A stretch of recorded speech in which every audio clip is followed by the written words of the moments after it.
Welcome to my YouTube channel Jeet classes 2.0। मैं हूं जितेंद्र और आज आप उपस्थित है साइंस के जनरल साइंस के मोस्ट 20 क्वेश्चन आंसर के बारे में जानकारी प्राप्त करने के लिए। बिना देर किए हुए हम लोग आज के पहले क्वेश्चन की तरफ चलते हैं साथियों। पहला क्वेश्चन है, किस धातु को चाकू से आसानी से काटा जा सकता है? ऑप्शन है आपका सोडियम, मरकरी, कॉपर और आयरन। आपका सही उत्तर है साथियों उत्तर ए यानी सोडियम। नेक्स्ट क्वेश्चन की तरफ चलते हैं, विद्युत का सर्वोत्तम चालक कौन सा है? ऑप्शन है आपका सिल्वर, लेड, कॉपर, एल्यूमिनियम। उत्तर है आपका साथियों सिल्वर। नेक्स्ट क्वेश्चन है, सोडा वाटर में नींबू का रस डालते हैं तो बुलबुले निकलने लगते हैं क्योंकि इसमें होता है, तो साथियों क्या होता है? ऑप्शन आपके सामने है क्षार, अम्ल, उदासीन या उपरोक्त सभी। तो आंसर है साथियों उत्तर ए यानी कि क्षार। सोडा वाटर में नींबू का रस डालते हैं तो बुलबुले निकलने लगते हैं क्योंकि इसमें क्षार उपस्थित रहता है साथियों। नेक्स्ट क्वेश्चन हम लोग देखते हैं, कटे हुए सेब का रंग कुछ देर बाद भूरा हो जाता है क्योंकि वह वायु से क्रिया करके बना लेता है। साथियों क्या बना लेता है? देखते हैं उत्तर है यानी आयरन ऑक्साइड बना लेता है। जानकारी के लिए आपको बता दूं साथियों, आयरन ऑक्साइड का रासायनिक सूत्र होता है Fe2O3। पोटेशियम ऑक्साइड का रासायनिक सूत्र होता है K2O और एल्युमिनियम ऑक्साइड का रासायनिक सूत्र होता है Al2O3 तथा सोडियम ऑक्साइड का रासायनिक सूत्र होता है Na2O। नेक्स्ट क्वेश्चन हम लोग देखते हैं, चूने में पानी मिलाने पर कौन सी गैस निकलती है? ऑप्शन आपके सामने है ऑक्सीजन, कार्बन डाइऑक्साइड, हाइड्रोजन और हीलियम। तो आपका उत्तर होगा साथियों ऑप्शन बी यानी कि कार्बन डाइऑक्साइड। नेक्स्ट क्वेश्चन देखते हैं, हरी मेहंदी में निम्न में से कौन सा पदार्थ पाया जाता है जिसके कारण वह लाल हो जाता है? उत्तर है ये ऑप्शन है साथियों लहसुन, पोटेशियम, कार्बन और आयरन। उत्तर होगा साथियों ऑप्शन ए यानी लहसुन। नेक्स्ट क्वेश्चन देखते हैं, ऑक्सीकरण अभिक्रिया में क्या होता है? ऑप्शन आपके सामने है ऑक्सीजन का जुड़ना, बी नंबर हाइड्रोजन का जुड़ना, सी नंबर ऑक्सीजन का अलग होना, डी नंबर इलेक्ट्रॉन ग्रहण करना। उत्तर देखते हैं साथियों उत्तर है ऑप्शन ए यानी ऑक्सीजन का जुड़ना। नेक्स्ट हम लोग देखते हैं, नीले लिटमस पत्र को किस रंग में परिवर्तित कर देती है? ऑप्शन आपके सामने है सफ़ेद है, लाल है, काला है, बैगनी है। उत्तर होगा साथियों बी यानी कि लाल। नीले जो लिटमस पत्र को लाल रंग में परिवर्तित कर देती है। नेक्स्ट क्वेश्चन हम लोग देखते हैं, निम्नलिखित में से कौन सा रंग सम्मिश्रण दिन और रात के समय सर्वाधिक सुविधाजनक होता है? ऑप्शन आपके सामने है, ऑप्शन ए है नारंगी और नीला, ऑप्शन बी है श्वेत और काला, ऑप्शन सी है पीला और नीला, ऑप्शन डी है लाल और हरा। तो उत्तर होगा साथियों ऑप्शन डी यानी लाल और हरा। नेक्स्ट क्वेश्चन है साथियों, हाइड्रोलिक प्रेस में किसका उपयोग होता है? ऑप्शन आपके सामने है पास्कल का नियम, बर्नौली का नियम, आर्किमिडीज का सिद्धांत और बॉयल का नियम। तो उत्तर है साथियों ए पास्कल का नियम। पास्कल का नियम क्या होता है इसको हम लोग जान लेते हैं। जब किसी बंद पात्र में रखे द्रव के किसी एक भाग पर संतुलन अवस्था में दाब लगाया जाता है तो बिना क्षय हुए संपूर्ण द्रव का सभी दिशाओं में समान रूप से फैलना ही पास्कल का नियम कहलाता है। आसान भाषा में अगर समझा जाए तो जब किसी बंद पात्र, बोतल या जार में किसी द्रव को डाला जाता है तथा उस द्रव पर समान संतुलन अवस्था में अगर कोई दबाव लगाया जाता है या दाब लगाया जाता है तो बिना कोई क्षय या बिना कोई परिवर्तन हुए संपूर्ण द्रव के सभी दिशा में समान रूप से फैलना ही पास्कल का नियम कहलाता है। नेक्स्ट हम लोग देखते हैं बर्नौली का नियम। बर्नौली का जो सिद्धांत होता है यह ऊर्जा संरक्षण पर कार्य करता है साथियों। इसमें 3 प्रकार की ऊर्जा का समावेश होता है जिसमें गतिज ऊर्जा, स्थितिज ऊर्जा और दाब ऊर्जा आता है। फॉर एग्जाम्पल अगर हम लोग देखते हैं आसमान में गिद्ध या चील उड़ता है तो वो 3 से 4 बार अगर डैना को हिला लेता है तो कुछ मीटर तक वो आसानी से उड़ सकता है। यह बर्नौली के सिद्धांत पर कार्य करता है।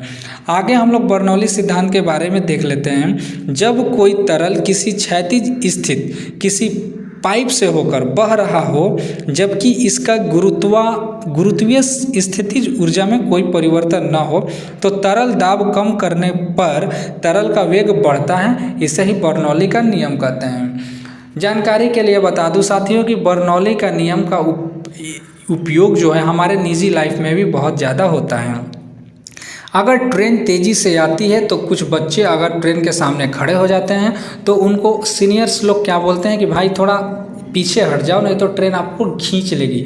वो एक्चुअली में खींचती नहीं है, वो बर्नौली के सिद्धांत के नियम के हिसाब से आप उससे गिर जाएंगे। मतलब वो जैसे ही सामने आएंगे तो वहाँ पर जो आप में एक्टिविटी होगा या गिर जाएंगे या ट्रेन आपको अपने चपेट में ले लेगी, तो वो बर्नौली के सिद्धांत पर ही कायम होता है या बर्नौली के सिद्धांत के कारण ही वो काम होता है। आगे हम लोग देख लेते हैं आर्किमिडीज का सिद्धांत। साथियों, आर्किमिडीज का सिद्धांत में क्या होता है कि किसी तरल माध्यम में आंशिक या पूर्णतः डूबी हुई वस्तु पर लगने वाला उत्प्लावन बल उस वस्तु द्वारा विस्थापित तरल के भार के बराबर होता है। नेक्स्ट, बॉयल का नियम। स्थित ताप पर किसी गैस के निश्चित मात्रा का आयतन उसके दाब के व्युत्क्रमानुपाती होता है। यह आदर्श गैस का दाब और आयतन में भी संबंध स्थापित करता है।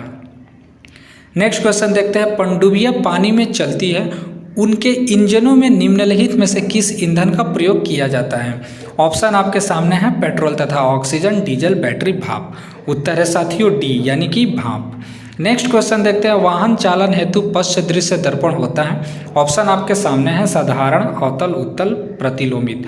उत्तर देख लेते हैं साथियों, ऑप्शन सी यानी उत्तल। यानी वाहन चलाते समय पीछे का क्या हो रहा है उसको देखने के लिए गाड़ी में एक सामने में एक मिरर लगा होता है, वह उत्तल लेंस होता है।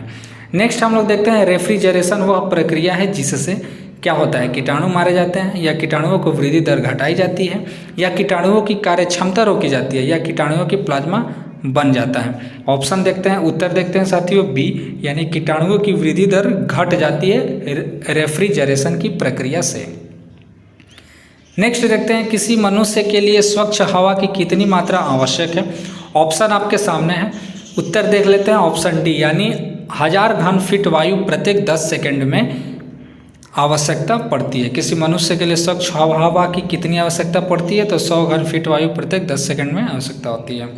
नेक्स्ट क्वेश्चन हम लोग देखते हैं, जब नींबू के रस को खाने के सोडे पर डाला जाता है तब उसमें तेज उत्फुलन होता है, क्योंकि उससे उत्पन्न गैस क्या होती है? हाइड्रोजन होती है, ऑक्सीजन होती है, कार्बन डाइऑक्साइड होती है, या कुछ नहीं।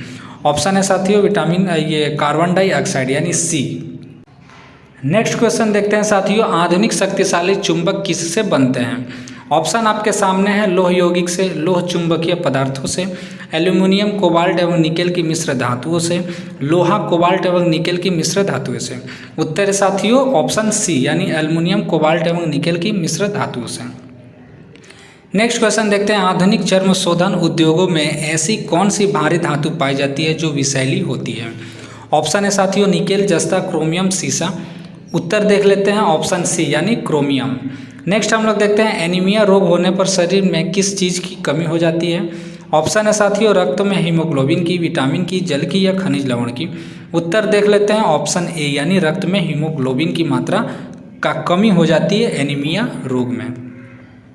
आगे हम लोग देखते हैं, द्विलिंगी पुष्प निम्नलिखित में से कौन सा है? उत्तर है साथियों ऑप्शन पपीता, मक्का, ककड़ी और सरसों। तो आपका उत्तर है साथियों ऑप्शन डी यानी सरसों। नेक्स्ट देखते हैं, चर्म रोग के उपचार में प्रयोग किए जाने वाले रेडियो आइसोटोप कौन सा है?